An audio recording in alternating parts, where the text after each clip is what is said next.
Hello, everyone. Good afternoon to those of you joining us from Europe, and good morning to those of you who are joining us from the US. My name is Idan, and I'll be your moderator for today. Today's webinar is hosted by Matrix IFS and SecuPi, and will focus on GDPR and data protection for compliance and fraud applications. Our speakers today will be Yair Samban, who is the VP Compliance and Fraud Services in EMEA from Matrix IFS, and Alon Rosenthal, who is the CEO of SecuPi.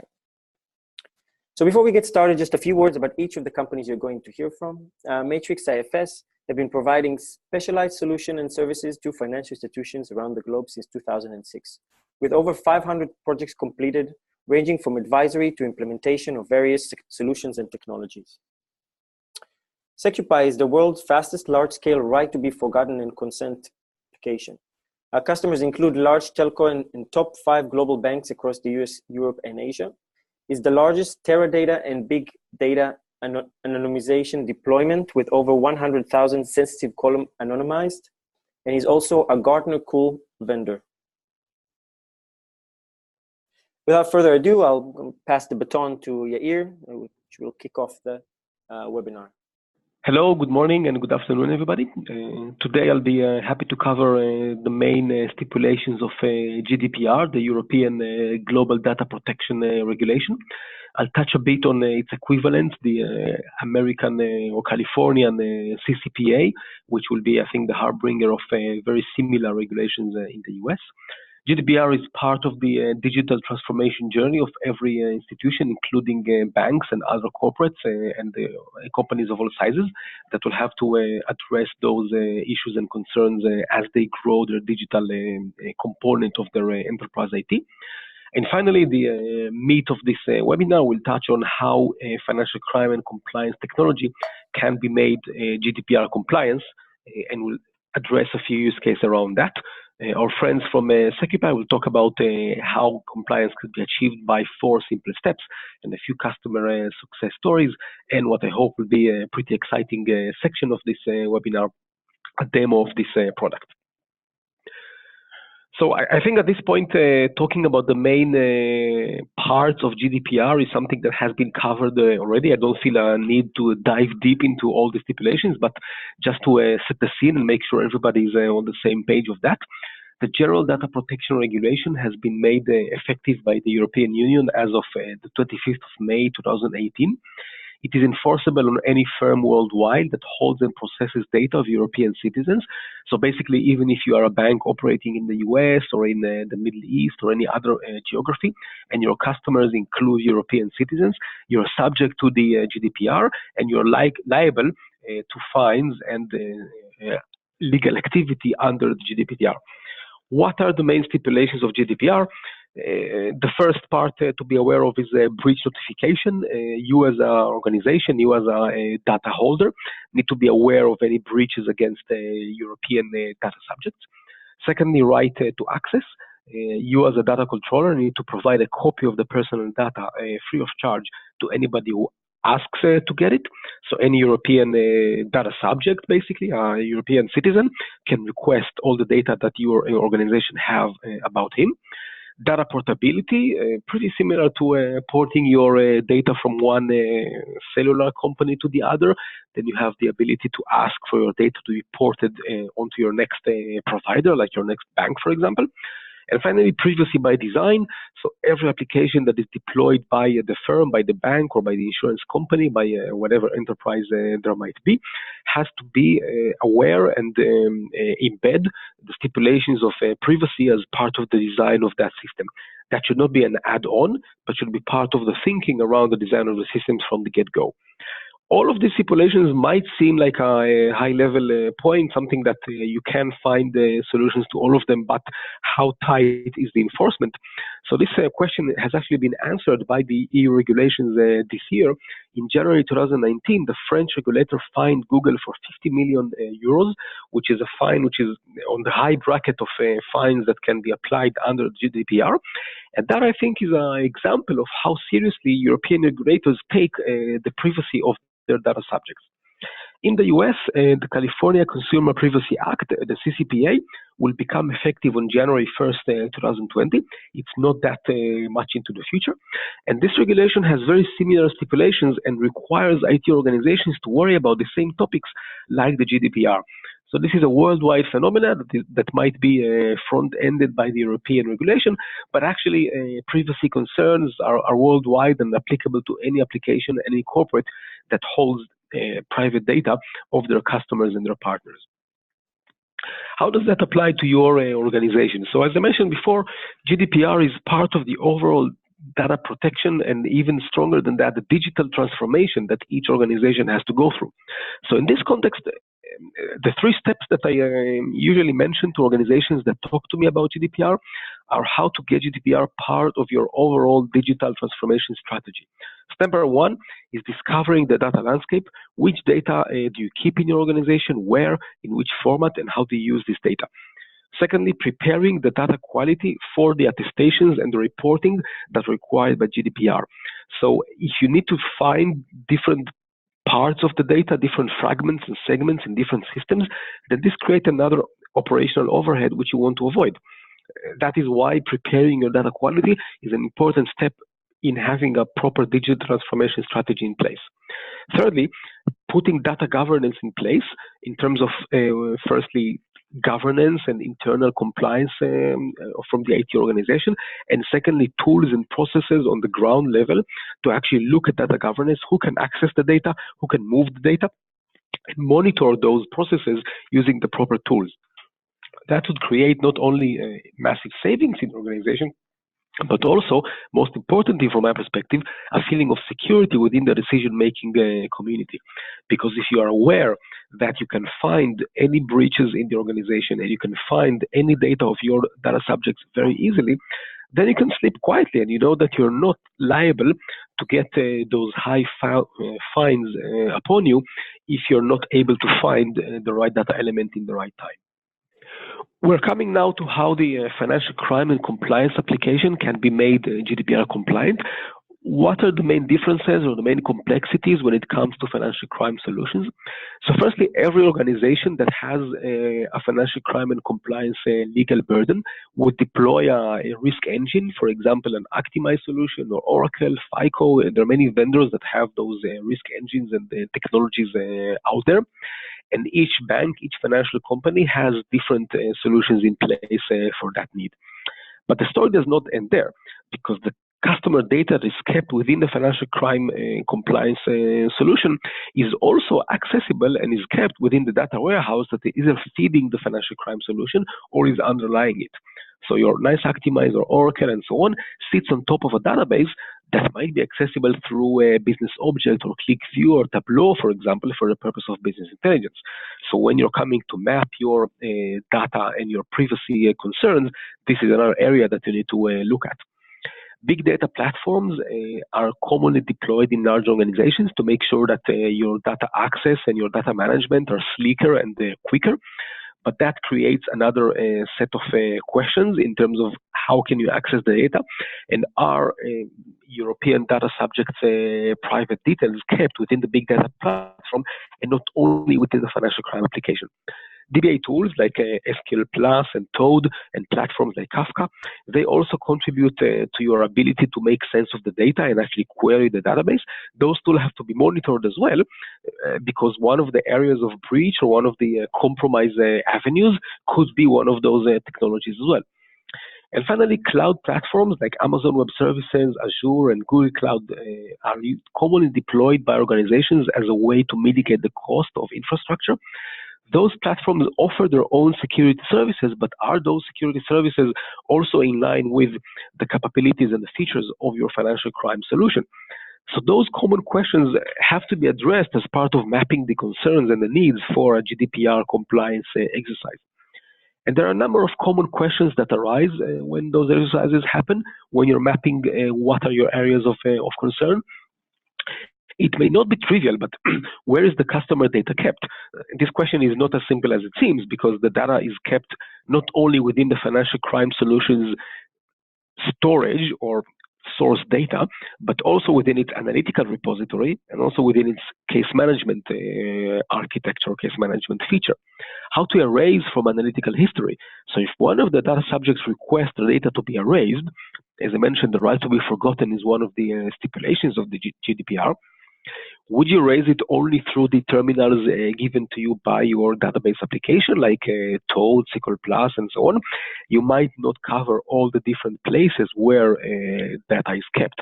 And analytical history might be kept in a different repository than the main financial crime detection operational data store. And finally, inaccuracies, they present another set of problems of their own.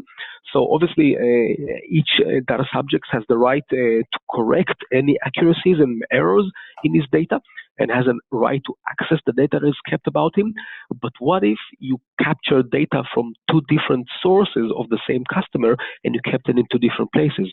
So mapping those irregularities and keeping track of how you can access this data easily will be key to being compliant. It will be key to saving costs once one of those fines come through. And it's actually not only about keeping yourself away from fines, but it's also about making sure you're not spending too much on putting in place too many layers of controls against those common questions. So deploying a compliance and fraud application is already a pretty complex exercise for a bank. What we can do to improve and help is make sure that whatever you do to keep the organization safe from GDPR perspective is as cost efficient, as easy to use as possible, and includes a comprehensive view of all the systems and processes involved within the organization. So to continue this discussion, I'd like to ask Alon from SecuPi to talk about the compliance requirements specifically around data privacy and how SecuPi can address those compliance requirements. Thank you, Idan. So I've been doing data privacy protection for the last 15 years. I built my first company back then, later was acquired by Informatica. I invented the dynamic masking space. And later, about 4.5 years ago, I founded SecuPi as I was frustrated from the lack of viable solutions to address data protection and GDPR and CCPA as a whole. The solutions that are today in the market requires to have multiple tools in order to address the different requirements of GDPR. They require some discovery tools. They require tools to apply, for example, the likes of behavior analytics for security by design and by default. They require monitoring and auditing across thousands of applications. They require consent, right to be forgotten, both logical deletion and physical deletion. Today, this requires multiple of tools, which of course large organizations are in many cases impossible to digest. What we have built in SecuPi is a single platform to address all data protection requirements across applications such as Actimize, such as FICO, big data, Hive, Spark, on-prem, in the cloud, and data warehouses. And this has been done by simply inventing a different approach. The common approach was always focused on databases, whether to monitor the databases, to encrypt data in the database. The main caveat in this approach was the fact that databases do not have enough context. When you're talking about applications, and take, for example, Actimize for that, Actimize is connecting to the databases through a connection pool, through a single service account. Meaning that if I try to monitor the activity of end users that are accessing sensitive data through Actimize and other applications and tools, by looking at the database, I do not know who is the user performing this action. Similarly, with proprietary and homegrown applications running on from the likes of mainframe, Elasticsearch, SQL, NoSQL data sources, the fact is that by trying to protect data from the databases have always failed. We in SecuPi has decided to change its paradigm and focus on applications. So by simply putting an overlay, a profiler on the application, the SecuPi overlay allows us to provide the two main requirements of all data protection and compliance requirements, which can be characterized by both monitoring the data flows and the processes, as well as providing remediation controls encryption, dynamic masking, hiding, blocking, reduction of customer data to adhere with the likes of consent, right to be forgotten, restriction of processing. So with a single installation, by simply putting a profiler, a jar file on the Java application stack, on the .NET application stack, on the WebSphere, WebLogic, Tomcat, JBoss, .NET, Node.js, PHP, and also on legacy systems, similarly, we're able to provide that with no code changes, no APIs, no changes to the code, no programmers are required, no network tapping, no endpoint installations, and no database agents. Simply putting the SecuPi central management server, dropping those overlays that are self-contained on the different applications, we provide both the discovery required, behavior analytics, monitoring and auditing, the consent controls, both dynamic and logical deletion and physical deletion across the IT landscape. And this, of course, allows us to apply data protection across the entire IT ecosystem, from the different financial crime applications, NICE, Actimize, Bottomline, Oracle, the FICO, the SAS, etc., both on other types of applications, homegrown or other package applications, into the data warehouses, Teradata, Oracle data warehouses, supporting Cognos, Business Object, Click, Tableau, Looker, and other tools. Doing the same with big data. Hive and Spark are also running on applications. We can SecuPi can put the overlay on the worker nodes of the Hive and the Spark, providing the same level of visibility and access on a need-to-know basis also to the Hive and the Spark, as well as DBA tools such as Toad, SQL Plus, etc., both on-prem and in the cloud. More details is here, where we are providing this profiler on the application server, and again with no code changes, we can look at the user request, we can look at the data request, whether it's to a database like Oracle, like Actimize, or whether this is a custom-built application running on a NoSQL data source, or even Elasticsearch and other data sources. We see the data response, where we can filter out clients who have not given consent, or VIP customers that the end users are not allowed to see, as well as applying user response, doing filtering both to the screens, as well as to the CSV file, Excel sheets, PDF reporting that are also created from the application, and even API calls to third party that are also consuming sensitive data through APIs. SecuPi can also monitor those APIs and apply anomaly detection with an immediate ability to apply remediation based on consent, right to be forgotten, but also based on the risk, the analysis of the data flows themselves. And here, now let's go through a quick example of how it all looks like, the different anonymization that SecuPi provides, as well as the real-time monitoring. And to do that, I will simply use an application. And here, this is an application that a user can log in. Let's say that this can be of the likes of Actimize or FICO or other applications that are used. And here, a user, it can be a claim officer, he can be a customer sales rep, he can be a teller in a bank. Once he logs in to his application,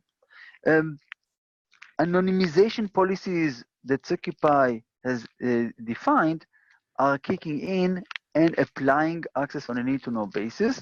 Hence, in this example, the social security number, for example, is X'd out, as well as this last customer is also X'd out. This might be because the social security number is, of course, is sensitive information and should not be accessed by this role or by this user or this geolocation, as well as the last customer is hidden, might be due to consent or right to be forgotten. Of course, not only we can X out the information, we can also hide it, redact it. We can even apply encryption at rest and encryption in motion.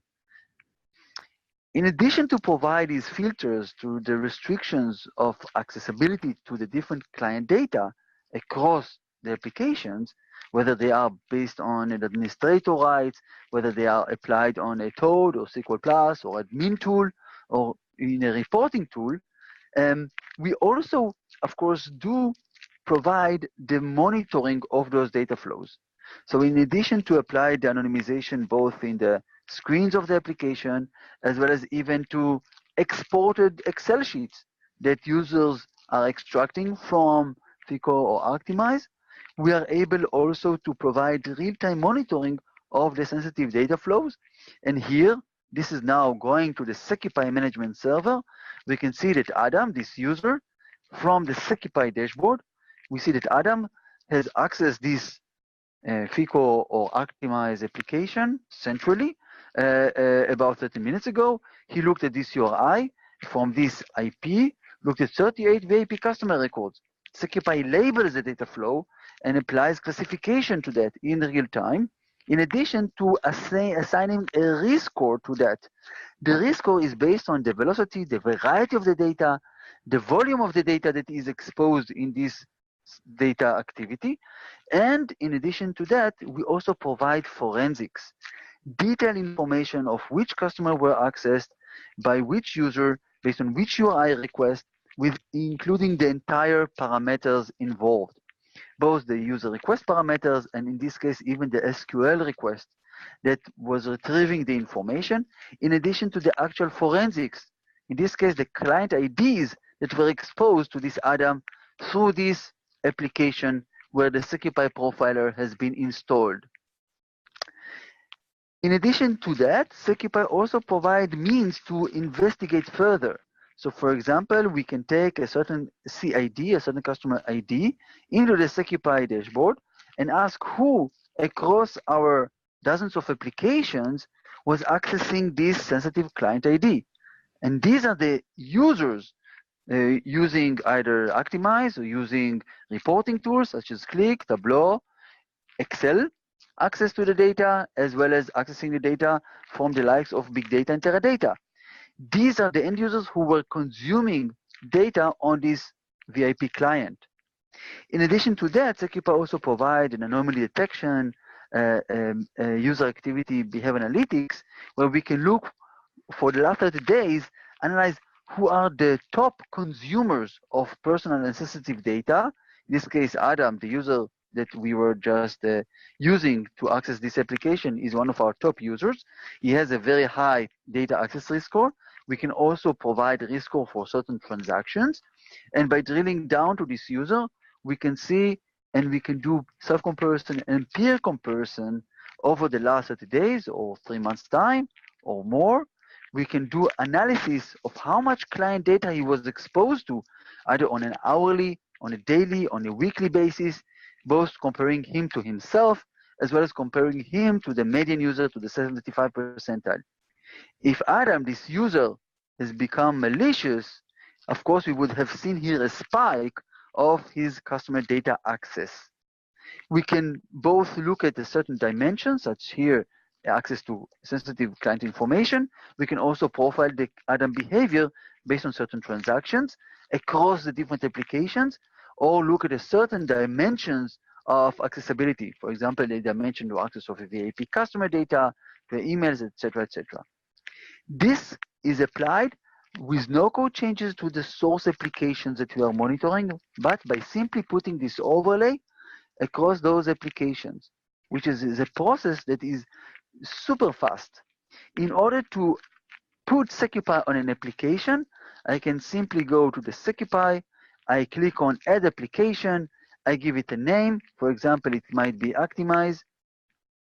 Optimize, of course, is running on Java. We support Java application, .NET application, Node.js, PHP, and also legacy applications like Oracle Forms, Toad, desktop tools, etc. We are, of course, multi-org. And by simply adding this new application to the SecuPi UI, I click on then download the agent, put the jar file on the Tomcat of Optimize, and by simply bouncing the Tomcat application, SecuPi profile starts to monitor the data flows in Optimize, as well as in other applications that are in scope, as well as you can define our policies will redact, hide, block, encrypt data that should not be accessed or processed by this application. And that's with, again, no changes to the application, no changes to the databases themselves, by simply putting this overlay on those applications. This Here is another example of that, but here that's for the big data environments. Usually they are queried by analysts and researchers using tools such as Zeppelin. And here you can see that same policies, same anonymization policies have been applied also on big data. Here, an authorized user will see the data in the clear, although certain customers will be also hidden from him, also in the big data. Those customers might be hidden due to the requirement of right to be forgotten or due to consent. We can also single out, not allowing certain analysts to query on specific client IDs. So those analysts can run analytics on the big data, doing order by, group by, summarizing information, looking for trends, but are not allowed to single out a certain customer information. It's of course very important to protect the privacy of the customer information in the big data.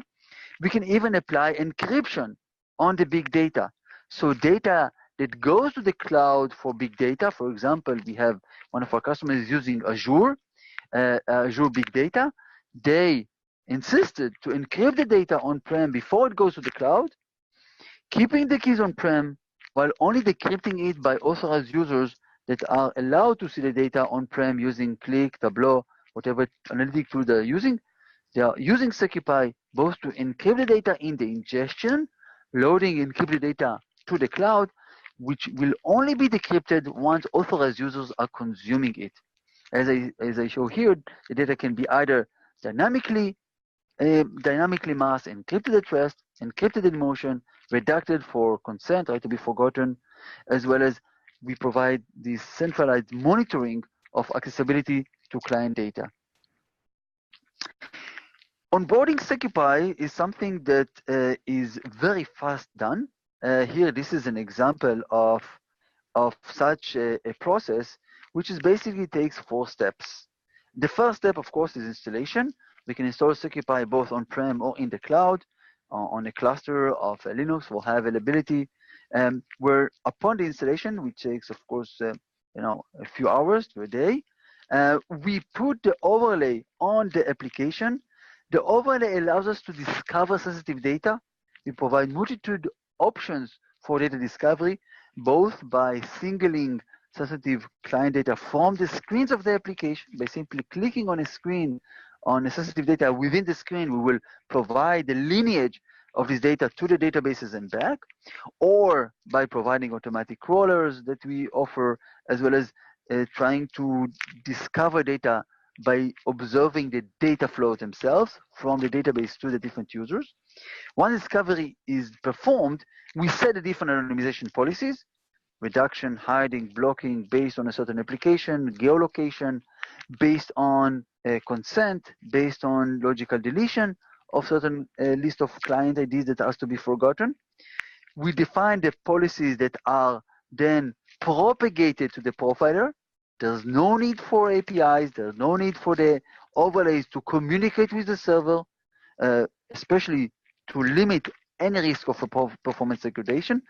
By putting and setting those policies, we then quickly go live. The profiler are put in place, the policies take effect, and the anonymization, reduction, hiding is immediately applied in order to adhere with GDPR, the likes of the CCPA, and other regulations worldwide, while forensics, real-time monitoring, is sent from the different profilers to the central management server for anomaly detection, behavior analytics, as well as flashed into Splunk, QRadar, or ArcSight for the SOC team to enrich and to allow them to do, of course, their job as well. This is one of the use cases in one of our notable customers that from a large Swiss telco, it had to anonymize client information, banker client information from dozens of applications, in addition to, of course, the likes of the fraud system, the likes of billing system. And here, this is how the onboarding took. Within 10 weeks' time, we installed SecuPi on-prem. We defined those setting of the sensitive privileges to redact access to this banker information. The overlay was quickly installed on hundreds of DPAs, privileged users that were accessing through Toad, SQL Plus, SQL Developer, SQL Assistant, those direct DB access tools. Once it was there, we then, within 2 weeks' time, installed SecuPi also on the Click, on the Tableau, on Business Objects to protect the Teradata environment, where they had also hundreds of sensitive columns. Then, in another 2 weeks' time, we installed SecuPi overlay on their billing system, on the CRM system, other customer applications, and quickly also on their big data analytics. And using those sprints, those quick waves, quick iteration of putting the overlay, doing the discovery, setting policies, validating the policies, and continuing to the other wave to other lineup of applications allows us to do a complete onboarding on those dozens of applications within 10 weeks' time. Another notable customer, this is a known retailer in Germany. There they had to protect sensitive data and to apply right to be forgotten consent on dozens of applications, customer-facing applications. And again, the same, we installed the SecuPi overlay on those customer-facing applications, and with central policies, we're able really within weeks to apply those anonymizations to redact client data based on their consent requirements, based on the right to be forgotten, allowing those customers to put those requirements in place so their data would not be seen, would not be accessed by the Metro Group employees, by customer sales reps in the CRM system, by the different applications, big data, Teradata as well. So this is to complete how the overlay looks like, what SecuPi provides for the notable customers.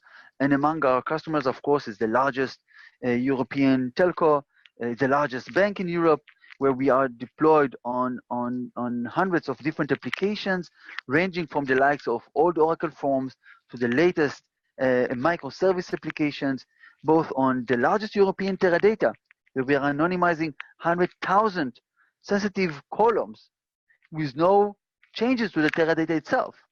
So no risk of corruption, no risk of data ambiguity.